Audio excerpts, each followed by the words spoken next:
Hi friends, welcome to Pallavi TV. పోలీసులు అంటే ఎలా ఉంటారు? కాస్త కఠినంగా ఉంటారనే భావన చాలా మందిలో ఉంటుంది.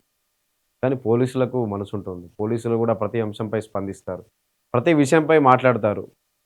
అన్ని విషయాలపై వాళ్ళ రెస్పాన్స్ ఉంటుంది.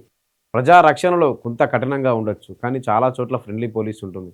కుటుంబంలో తండ్రిలా, అన్నలా అన్ని రకాలుగా ఎలా అయితే ఉంటారో ప్రజల విషయంలో పోలీసులు అదే విధంగా వ్యవహరిస్తారు.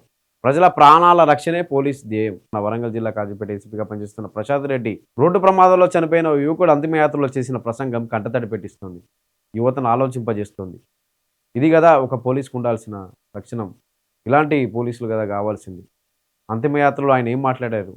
డ్రంక్ అండ్ డ్రైవ్ చేసి బైక్ నడిపే యాక్సిడెంట్లో చనిపోయిన కాజీపేటకు చెందిన యువకుడు అంతిమయాత్రకు అతని ఫ్రెండ్స్ వచ్చారు. అక్కడ కాజీపేట ఏసీపీ ప్రశాంత్ రెడ్డి ఉన్నారు.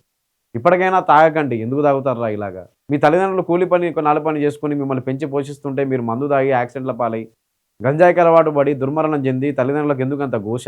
ఇప్పటికైనా మారండి. మీరంతా ఎందుకు వచ్చారా? మీ స్నేహితుడి అంతిమయాత్రకి మారండిరా ఇప్పటికైనా అని చెప్పి ఆయన మాట్లాడుతున్న ఒక్కో మాట అక్కడ ఉన్న వారందరినీ కంటతడి పెట్టించడమే కాదు, అందరినీ ఆలోచింపజేసింది. కాజీపేట ఏసీపీ ప్రశాంత్ రెడ్డి గతంలో కూడా చాలా సేవా కార్యక్రమాల్లో పాల్గొన్నారు. అందరికీ సమాజానికి సందేశం ఇచ్చే చాలా కార్యక్రమాల్లో ఆయన పాల్గొన్నారు.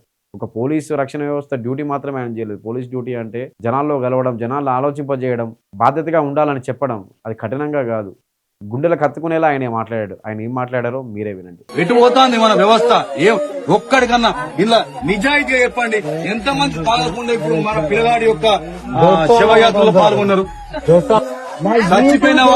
చచ్చిపోయిన పిల్లగాళ్ళు మన దోస్తులైతే, చచ్చిపోయిన పిల్లగాళ్ళు మన అన్నదమ్ములైతే, నిజంగా మనకు రేషం పౌరుషం ఉంటే, వాళ్ళ మీద ప్రేమ అభిమానం మనకు ఉంటే, వీళ్ళ సావైనా మనల్ని మార్చాలి.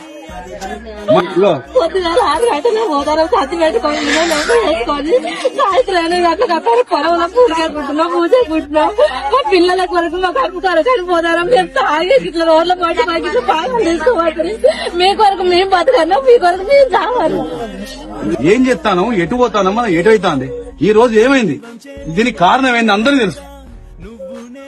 నిజంగా కనుక మీరు మన లోపల మానవత్వం ఉంటే, మన గుండెలు రాళ్లు కాకపోతే, మనం రాక్షసులు కాకపోతే, ఇప్పటికైనా అర్థం చేసుకొని జీవితంలో సాగుకు మించిన పెద్ద షాక్ ఉంటది. గంజా ఇలాంటి పట్టుకొచ్చి ఇస్తా అంటే మనం దొరకట్లేదు. నడిపోట్లో ఆగుదాం, మార్చుకుందాం. జీవితం మళ్ళా రాదు. జీవితం మళ్ళా రాదు. మన ఊరి పిల్లగాడు నిన్నటి దాకా మనతో ఈ టైంకు బతికున్నాడు, మన మధ్యలో. ఇవాళ మన దగ్గర 2 పిల్లలు లేరు. అరే అని చెప్పి బుధమి చేసుకుంటూ రోజు కలిసి చదువుకున్నాం, కలిసి తిరిగినాం. ఇవాళ మనిషి వేయండి. తల్లిని నేను కష్టపడి 500,000 రూపాయలు నేను కూలి కైకిలు చేసుకొచ్చుకొని మీకు తిండి పెడితే మీరు మాకు కడుపు కోత మిగులుస్తానంటారు. మీ అందరు కొడుకులు తనకు పుట్టినా తాగుడే, సచ్చినా తాగుడే, ఎవడో గెలిచినా తాగుడే, ఎవడో ఓడిపోతే తాగుడే, ఎటు చేసి తాగుడు. దాని తోడు గంజాయిలు.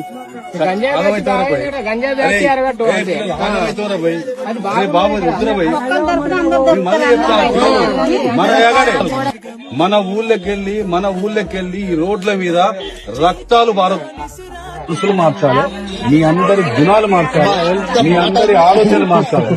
ఇవాళ మీరందరూ ఆయన కొడుకులు కావాలి.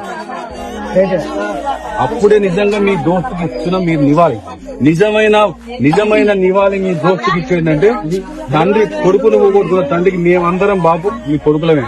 మీకు నిజం చెప్తున్నా, పిల్లలు, నేను శనిగరం బిడ్డని, నేను చెప్తానా, మీకు రేషం పౌరుషం ఇంత అంత ఉంటే, మన అవ్వలు చెప్తున్నా ముచ్చట్టు, మన దోస్తు సాక్షిగా బంద్ చేయాలి. అదే పద్ధతి బంద్ చేసి ఆ దోస్తే మనల్ని మార్పు